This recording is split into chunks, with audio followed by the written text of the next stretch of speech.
Hello guys, this is Piri and welcome to another movie of Piri Commentaries on Company of Heroes 2.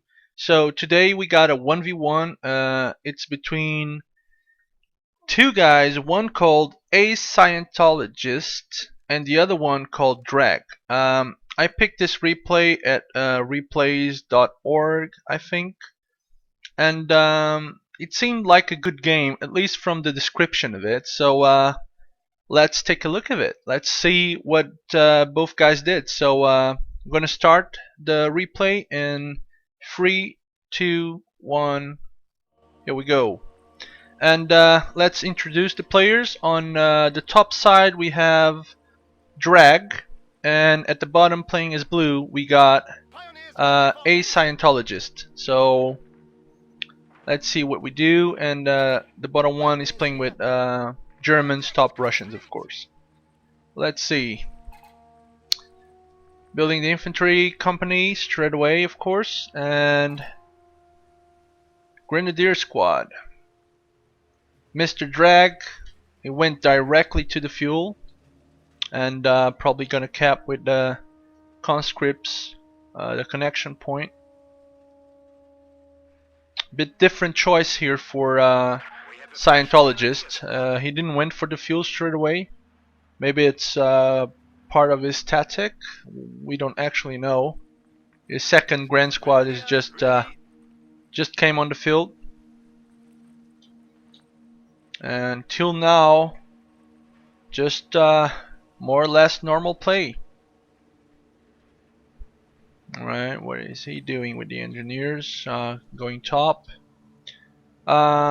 Just adding up a few info. This map is, for those that don't know it, is Minsk Pocket, and I actually have not played on it. I don't know if it's a new map or if it's around, then I just didn't play it. Or if I did, I don't recognize it. No, but I didn't play it on this one. So we are about to see our first little skirmish, I think, between the two engineers. Of course, the German ones are better at close range, the Russians at far. So let's see what they're gonna do. Little skirmish going on. Both going for cover, I think. No. Yeah, both going for cover, but at this range the rifles from the Russians are just better than the SMGs, so let's see. Even though this one's got cover and this one's, even though it's yellow, they are on the other side of the cover, so it's not gonna make too much there. And reinforcements coming in, Grand Squad, and he knows he lost the fight, so he's just conceding this one and probably taking the building, knowing that that's an important building. If an enemy MG getting there, he's gonna have some trouble getting it out. So that is smart play in my opinion. Let's see how this is progressing here. Just capping. I think Drag is making a bit better work in terms of capping the map. He seems more focused in that regard. But it's still too early to make any assessment on how good these players actually are. Even though they at least in my opinion, initial opinion, I think they're pretty much even. But when tanks coming into play, like light tanks and heavy tanks and mortars and all that, then we're gonna see who really grabs the bull by the horns, so to speak.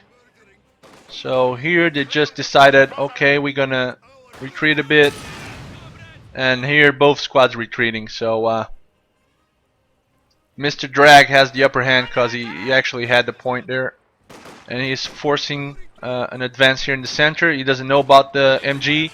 He knows now, and that was really cool.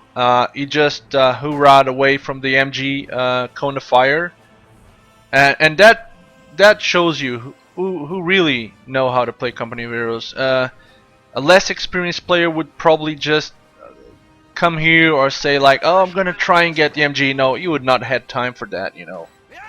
And straight away he's thinking of flanking. Yeah, this is definitely gonna be a good game. And I love to see a good game of Company of Heroes, man. I don't know about you guys. It's summer now, you know. I prefer to see them during winter time. I just grab a cup of tea and man, I enjoy seeing replays so much. Right, two grand squads here. This one is just stalling a bit because it's not going to have any chance at all. And on the right side, we got an engineer squad and a grand squad. Here, he has a chance of if he actually does damage to the grand squad first. But look at this, Scientologist, also a thumbs up for him because he's not being fooled by the Russian player Drag, because as soon as he gets close to him, he retreats. He doesn't let the mollies hit him at all. He just won the fight on the left as expected. And here I think he's overextending a bit. He's staying mobile, which is good. He knows there's an MG on the field. He knows he's bringing the MG to try and pin them and force them out of the field. And he's just decapping, moving. This is a very nice way of playing Company of Heroes 2 with the Russians. It reminds me so much of the American style of play with the rifle squads. The only problem is that the conscripts are, in my opinion, worse than the riflemen on Company of Heroes 1. But they're still playing that game of cat and mouse. And now finally you got one of the squads, and straight away, not losing man or losing health and retreating. Well played, sir. Well played. From both players, we've been seeing a nice infantry play. So let's just take a look at the units they have at the moment. So 4 Grenadier squads, 4 Scientologists, 1 Engineer, 1 MG. Very nice. And Mr. Drag has at the moment Engineer, 4 conscripts, and now he put it into the field, a light scout car, a clown car. So and straight away engineers with flames on it, and this might give him advantage for a bit. I feel that if you play correctly with the clown car, it can be a really valuable asset in the battlefield. And here we go. Let's see what he's gonna do, and let's see if he Panzerfaust straight away. Yeah, definitely a good choice. Is he gonna lose the squad? No. He ran away just in time, and now fixing the clown car straight away. We see a little push coming in from Scientologist. He upgraded this Grenadier squad with the MG42, which is pretty good, and now using the cover system here. I don't know if he's trying to ambush something. There's nothing in the area. Let's take a look at the center part of the map. Little grenade going off, not much damage though, bit unlucky. Clown car trying to go for the left side, prevent the capping, and I think this game is pretty even. We are up for a very nice game. Let's take a look at the clown car. Nothing much happening in the center except capping. Oh yeah, he's gonna lose this one. Is he gonna lose this one? Oh, come on. Yeah. Okay, so that was a big loss for Scientologist, in my opinion, and very well played from Mr. Drag there. And that is costly, my friends. He just lost 60 ammunition, and on a 1v1, 60 ammunition is a lot of ammunition. It's not like when you're playing 2v2 or 3v3, you know. It's a lot. Losing the Grand Squad that you had it upgraded, it's bad. So there was a bit of a loss, and as I said, the clown car is just doing what it does best, you know. Go behind enemy lines, it's mobile. If you pair it with an engineer squad, you can just do so much, and then it has a big plus, which is it can capture territories still with the troops inside it, you know. So let's take a look at here. Little skirmish. I bet the grenade failed, even though I wasn't here to see it. Cutting off the point, really good. And retreating is not in any danger of losing that squad, even though it's really low life. Center, two clown cars, and I think this is one of the best tactics you can have with the Russians. I feel like the Germans suffer a bit from a lack of I don't know, early vehicles to counter this type of tactic.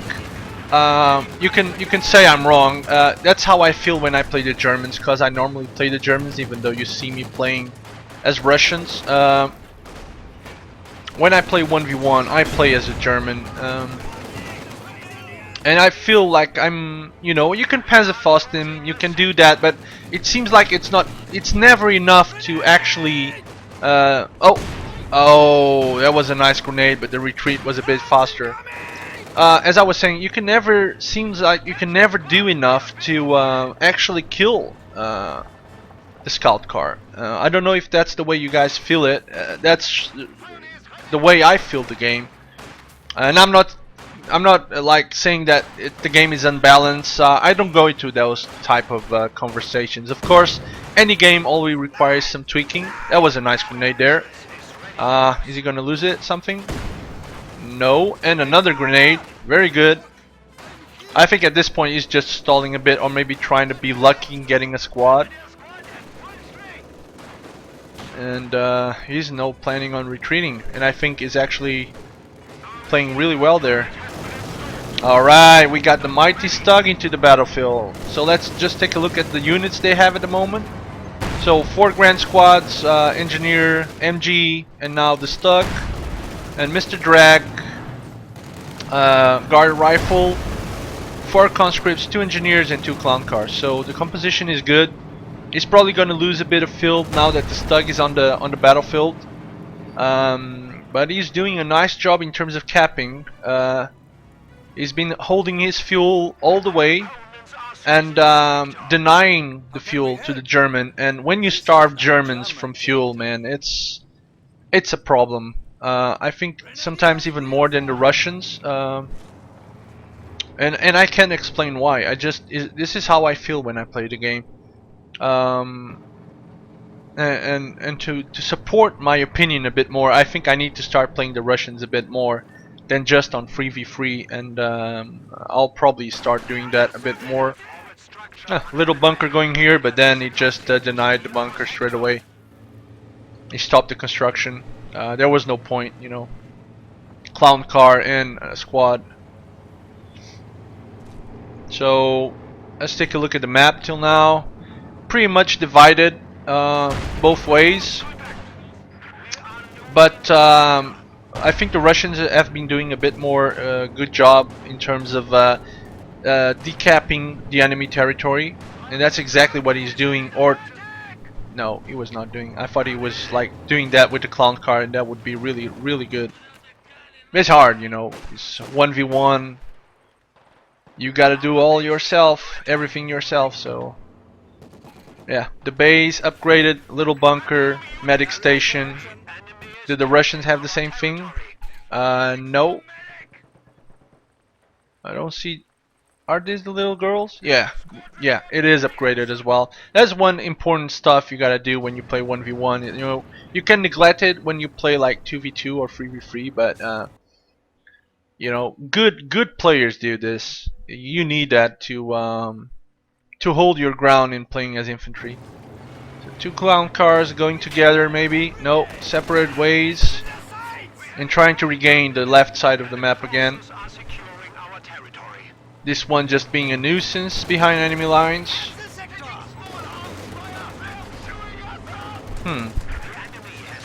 Is the engineer gonna die? 2. He's not paying attention. Scientologist not paying attention to the engineer. I think he's going down. Oh, he survived, but I don't know where he's going. And here, 2 retreating units, and then a very good shot from the Stug. Well played, sir. There, even though you almost lost a squad here, and probably will lose the squad there, but it's just too much damage here. You just needs one wrong step, and that's an engineer gone. And mind this, Germans need that engineer crew, and now he saw it is retreating them. But I'm enjoying this game. This game is good. They're both good players. I haven't had the pleasure to meet them on the ladder, even though there's no ladder, but you know how I mean. Like on 1v1 matches. But it would sure be a good game Yeah, doing some damage with the Stug, even though it's not an anti-infantry tank. But and now we have the first Su-85 coming in. He completely went over tier 3, I think. Is it tier 3? Yeah, I think it is, and went for tier 4 tanks. Well, he doesn't build medium and light tanks. He just went for the heavy ones. And if you play well with the Stug, before it was a bit more powerful, but I think if you're fighting it with frontal armor, the Stug will still win over Su-85. Let's just see what they're gonna do. You know, LOMG really low, but still alive. And we have a free star cap for Mr. Drag, which is pretty good. And sometimes on 1v1 you don't see the tickets going down like this. And he realizes that he has to capture at least 1 star to stay in the game. And there he goes. Engineer capping the middle one straight away. And the Russian is on full retreat, apparently. Doesn't have much on the battlefield at the moment. I think the German is doing a good job in terms of harassing the enemy. Let's take a look at this side here. SU from afar shooting, but not doing much. Yeah, look at that. Like, it's just more like, you know, we got a tank, but it's not killing much. Yeah, he's not paying attention to the grenadiers, and now he did and retreated the unit. A grenadier would never do. Like, he did some damage, but not too much. Yeah, little engagement here on the right side. Both players using really well the field of view. Even though we don't have fog of war, but those little subtle moves between a wall, behind a wall, you can see it straight away. That is just field of view play in action. Oh, grenade! Nice grenade, killing 2 men. Look at them! Look at them!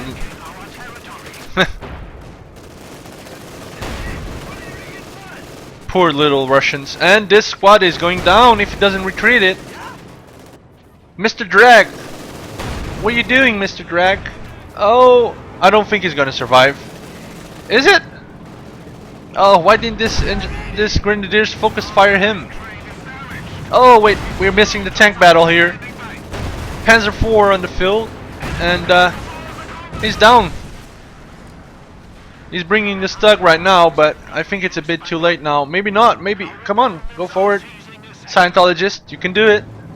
Yeah, he's gonna get the SU. Come on, shoot the tank, man. Shoot it. Oh, missed. Oh, yeah, and it's destroyed. So Scientologist is still ahead in terms of tanks. Rebuilding the SU straight away, and you can see how these guys are good players. You know, normally you can distinguish a good player from a bad one when he has a way of playing like the game. In this case, you see that even if they lose a squad, even if they lose something, you know, like a tank or an engineer unit, and if that player is used to play with 2 engineers and let's say like 4 grenadier squads, he will rebuild that grenadier squad because his style of play demands that he has 4 grenadier squads on the field. Little battle here, a little skirmish, not too much going on here. And getting back to the conversation we were having, and you will see that repeatedly those players will go for the same things. Like, they will build 4 grand squads, they will build 1 MG, they will build a mortar or 2 mortars if they used to play with mortars.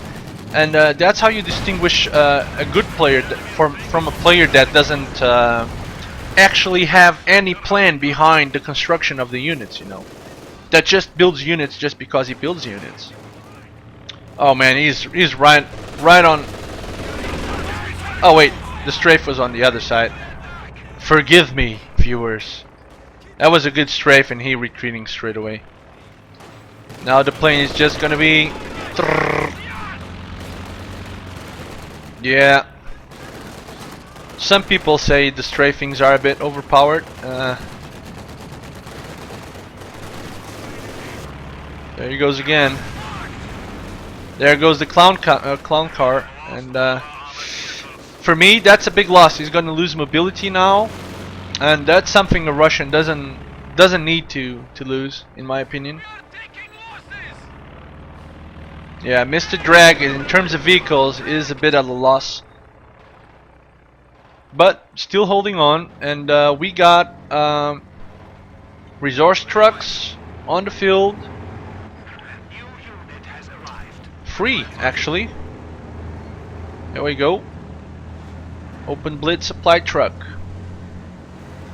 and that is just gonna give him some good resource flow. And we got a Panzer IV that probably was built a couple minutes ago. One Su-85 not doing much at the back, but ensuring that there's no tanks coming in from the middle, and a bit of infantry supported by a Panzer IV here on the right side. And he's gonna push that side, I guess, since he has this part. Yeah, all around a good match, in my opinion. I'm really looking forward for some more tank battles, because I think they're gonna be awesome. Big push here on the right side with 3 squads, but they're not gonna do much with this Panzer IV here. He was not maybe expecting he had a Panzer IV already, and he retreats. Yeah. Oh, that was a good shot from the Panzer IV, man. 2 guys dead. 3 actually. Look at that. Oh my God. The brutality. Yeah, straight away bringing up the Su-85 to try and deal with the Panzer IV, and now he's gonna give him some view with the units. There he goes. This definitely can go bad for the German player if he doesn't pay attention. He just has so much more infantry. The way this tank shoots from afar is just... yeah, he has no chance whatsoever. He should have retreated with it. Will he be able to retreat? I don't think so. Yeah. That's done. Well played from Mr. Drag's side, yeah. Very good. Stalling a bit until he got the tank there, and just doing what it's meant to do. And this one just running away really close to his death, man. But in terms of resources, I think Scientologist is just way ahead. He has oh, he's floating a bit, Mr. Drag. Floating a bit of manpower. Are you going for something special? Because you can see like 57-45 for Scientologist, and for Drag we got 26-47. So ammunitions more or less the same, but the fuel is like 10 fuel, a bit more for Scientologist, and that is going to leave it then in the end, because you'll just build more tanks. SU took some damage, maybe a mine or something. Panzerfaust probably, and just is retreating for repairs, most likely. And look at the capping going down on the right side. Look at this. Big push from the Russians, but completely leaving this side for the taking as well. And now he's retreating. I don't actually know why he retreated. Maybe because he already capped, and he's going back for reinforcements, so then he can... Oh, nice grenade, I think. Yeah, definitely a nice grenade. Well played, Drag. And not retreating the unit from the field, but pushing it a bit back. And we got another Panzer IV on the field. Is the Su-85 fixed? Not fixed yet, and that might be a bit problematic. Yeah, he's feeling the pressure now, so close to his base on the left side as well now. The only difference is that all these troops at the moment are resupplying, and he has small presence on the battlefield compared to the German player. Look at this. And yet again, the strafing, the evil strafing.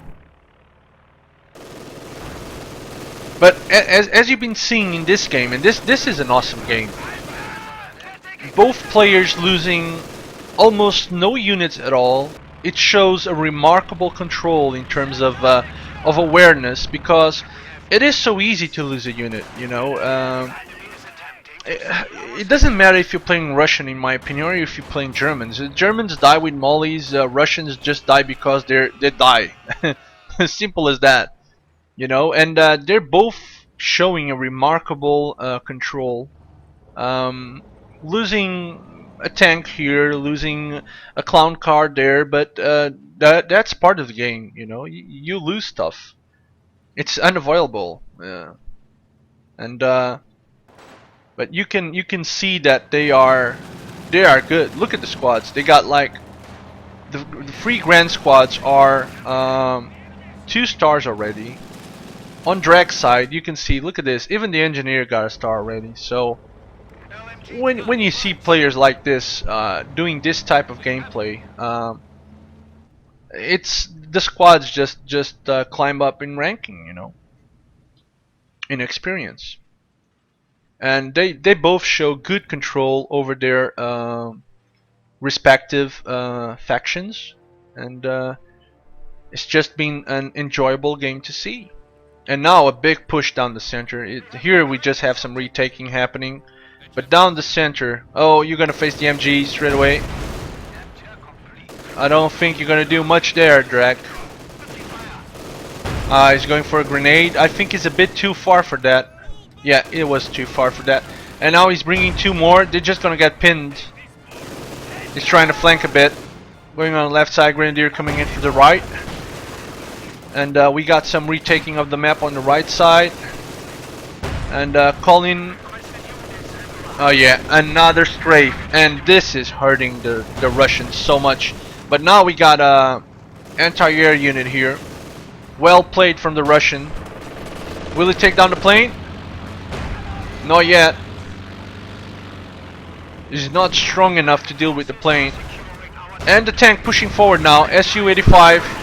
Damage engine for the Panzer IV. He's gonna lose another Panzer IV for sure. He doesn't have enough. Oh wait, Panzer Faust. Yeah, and he decides to go away. Yeah, the strafe is hurting drag a lot. I think if he could, it's hard to assess this, but he probably doesn't have fuel for another tank. Yes, he actually has fuel for another tank. Maybe is saving up for something stronger. What does he have as a doctrine? No, he doesn't have tank. So I don't know what's behind Drag's idea. Yeah, definitely. Look at this. He's suffering so much from the strafing that he has to build 2 of those to stay in the game. No wonder people say the strafing is a bit OP. I'm inclined to agree with it, because if you play like this, even though he's a good player, there comes a point in the game that blobbing is I don't know, it's normal, if you can say it like that, you know. When you do a strafe and it hits 3 units, you're just at a loss, you know. You lost this one. Shame. Yeah, but definitely aScientologist getting fuel as hell. 45 fuel, man. That is a lot, you know.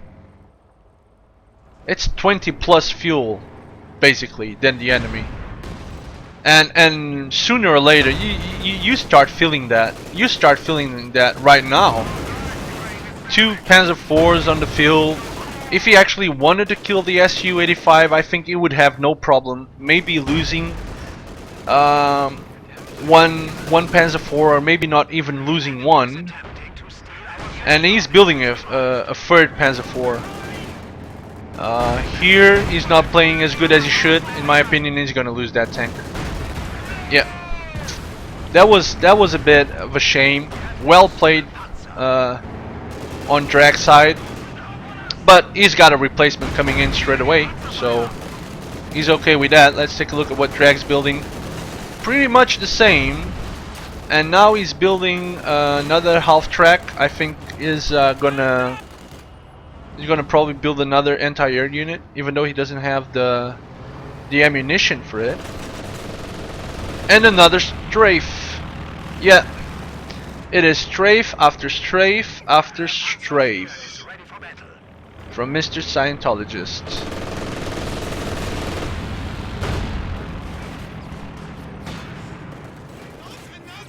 Alright, is not pinned, is how is it called? I'm missing the word now. Will he get it? Ah, no. He doesn't have vision over it. Oh, look at this. If this only had a bit more health. I think he's overextending a bit. Mr. Drag, you should retreat a bit. You got no troops because they're pinned from the thing, and yeah, and now it's just, I think you should bring it forward a bit and just shoot it in back. Will the SU be enough? Yeah, the SU is gonna be enough to destroy that tank. One more shot, come on. SU? No, it bounced. Did it?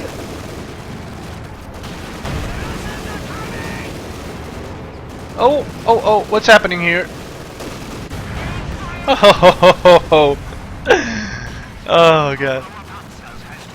I don't know how he died, but another one bites the dust.